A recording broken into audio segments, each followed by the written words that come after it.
nyanyi lagu apa? Negaraku, Cik Adik. Tak mau elok-elok macam tu. Nak nyanyi lagu apa ni? Negaraku. Okey, semula. 1, 2, 3. Negaraku. Mana boleh ketawa-ketawa? Tanah tumpah negaraku. Allah, slow lah lagu ni.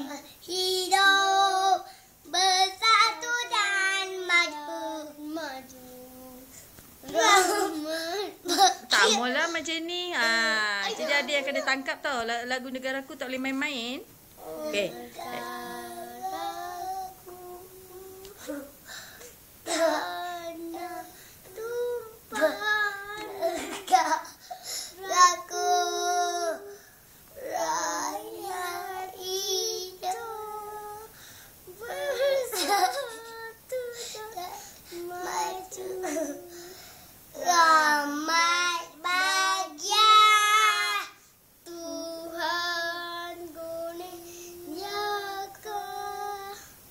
Raja kita selamat bertata. Okey. Habis dah? Dah. Okey. Tengok pesan. Bersatu tu. Bersatu. Indah RM40. Okey, lagi. Rahman Ada lagi satu. Habis lagi lah adik lagu. Tuhan kurniakan.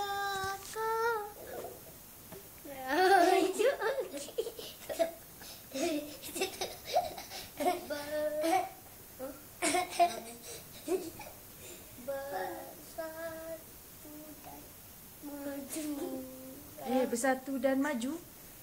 Apa benda lagu bersatu dan maju ni? Tak tahu. Dia tahu. Negaraku. Jom, kita masuk berita. Okey, masuk berita pula. Tak. Aci kan, dia kan lope. Dia pengecut. Dia takut kat orang. Tak pengecut. Kalau orang tak buat untuk dia, dia.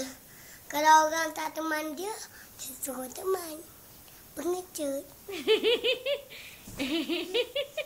Dia tipu je.